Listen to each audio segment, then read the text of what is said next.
अवधूत चिंतन श्री गुरुदेव दत्त. श्री स्वामी समर्थ. नमस्कार स्वामी भक्तांनो, आपले भक्तिमय चॅनलवर स्वागत आहे.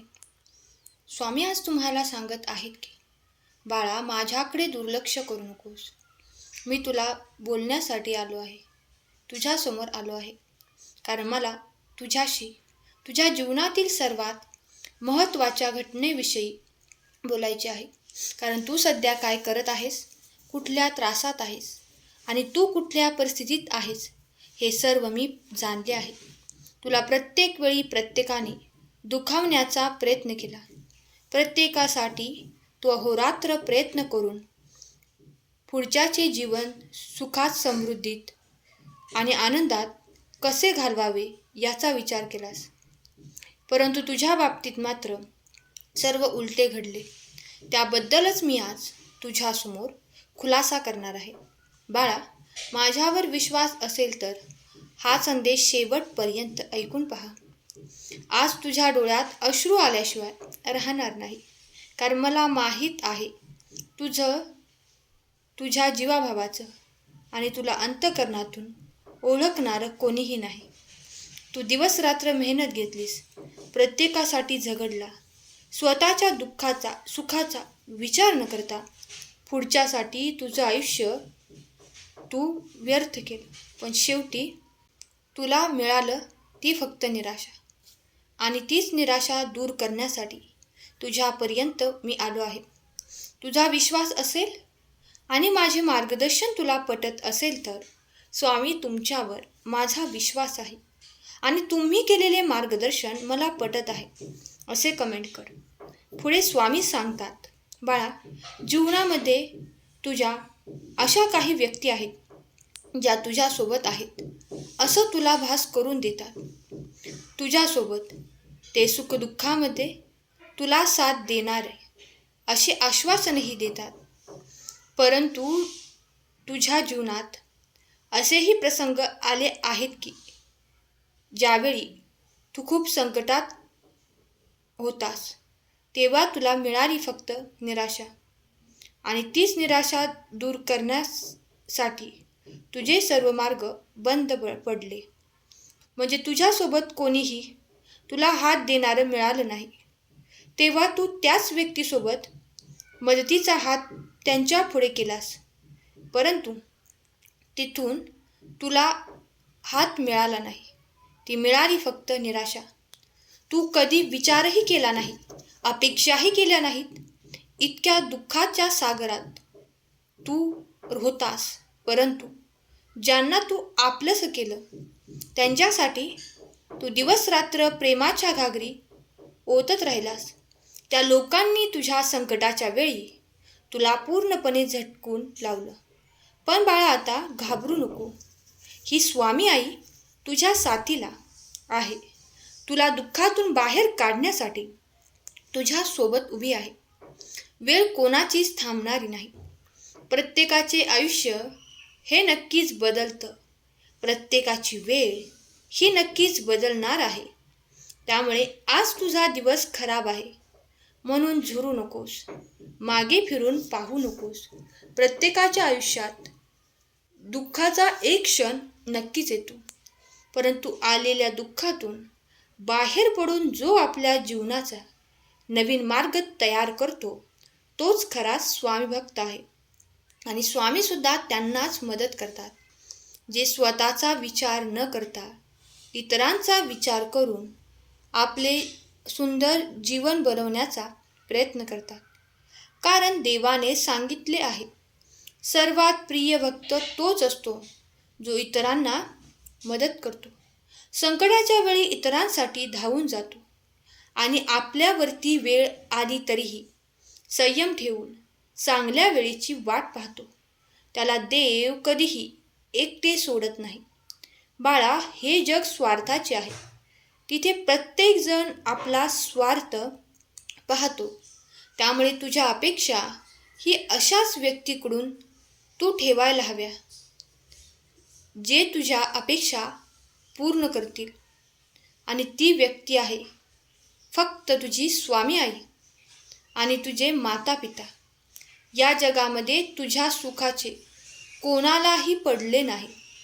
तुला वाटत असेल की माझ्यासाठी हे नाते आहेत, परंतु ही नाती तोपर्यंत तुझ्यासोबत आहेत जोपर्यंत तुझे हात पिवळे आहेत. तुझ्याकडे सोने नाणे, धन दौलत, पद प्रतिष्ठा आहे, तोपर्यंत तुला हे लोक ही नाती ओळख देतील. परंतु ज्या दिवशी तुझे दिवस फिरलेले असतील, तुझे वाईट दिवस तुझ्यासोबत असतील, त्यावेळी मात्र तू एकटा आहेस. त्यावेळी मात्र तुझ्यासोबत तुझ्या नामस्मरणाशिवाय आणि या स्वामी नामाशिवाय कोणीच नाही. इथे प्रत्येकजण आपला स्वार्थ कसा साधायचा आणि आपला स्वार्थ साधल्यानंतर पुढच्याला कसे लोटायचे यामध्ये गुंतलेला आहे. परंतु जीवनामध्ये क्षणाचाही भरवसा राहिलेला नाही. त्यामुळे आयुष्य इतरांचा विचार करण्यात गुंतून ही वेळ परत येणार नाही. आणि देवाने दिलेलं आयुष्य हे खूप अनमोल आहे. इथे प्रत्येक क्षणाचा, प्रत्येक दिवसाचा विचार करून जगावं लागतं. कारण सुख, दुःख हे तर आपल्या जीवनाचा भागच आहेत.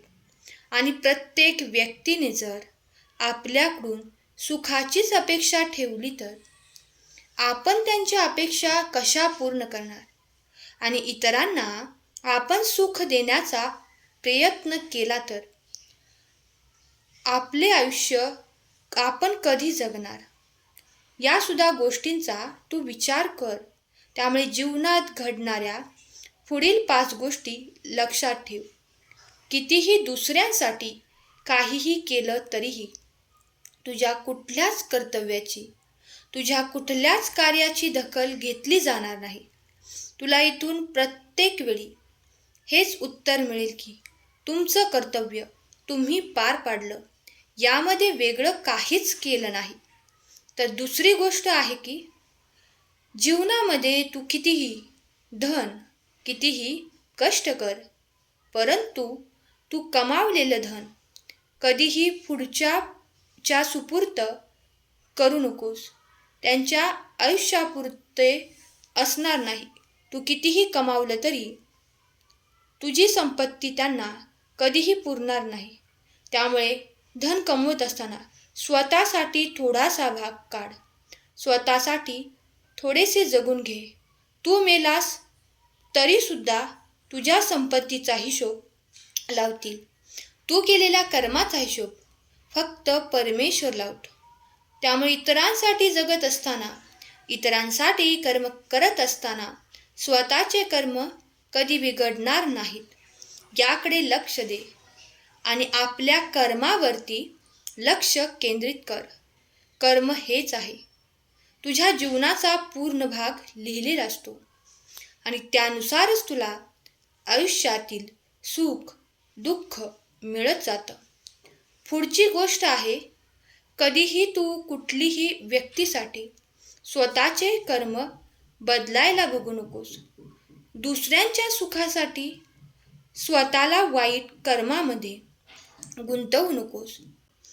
तू कितीही वाईट कर्म केलेस तर कर्माचे जो काही वाईट भाग आहे तो तुझ्याच पदरात पडणार आहे आणि ते भोग मात्र तुलाच भोगावे लागणार आहेत. पुढचा व्यक्ती तुझे भोग भोगण्यासाठी येणार नाही. त्यामुळे स्वतःचे कर्म शुद्ध ठेव आणि आचरण शुद्ध ठेवून जीवन जगत राहा. नंतर आयुष्यात काय होणार, काय नाही हे फक्त देवाला माहीत असतं. तुला कधीही तुझे कर्म माफ करत नाही. त्यामुळे फक्त चांगले कर्म आपल्या पदरात ठेव आणि वाईट कर्म सोडून दे. आणि सर्वात महत्त्वाचा घटक म्हणजे आयुष्यामध्ये सर्वात मोठी शिदोरी आहे ती म्हणजे तुझे माता-पिता आणि माझं नामस्मरण. 3 गोष्टी तू कधीही तुझ्यापासून दूर करू नकोस. नाहीतर आयुष्यात तू कितीही दौलत, प्रतिष्ठा कमावलीस तरी या गोष्टींपेक्षा काहीही श्रेष्ठ तुझ्यासोबत राहणार नाही. कारण हे धन दौलत सर्व इथेच टाकून जायचे आहे. सोबत येणार आहे ते फक्त तू कमावलेली चांगली शिदोरी, चांगले कर्म आणि नामस्मरण. या गोष्टी तुला तुझ्या सुखामध्ये साथ देणारे आहेत. आजचा हा संदेश शेवटपर्यंत ऐकल्याबद्दल धन्यवाद. केलेली सेवा स्वामींचरणी अर्पण करते. श्री स्वामी समर्थ. जय जय स्वामी समर्थ.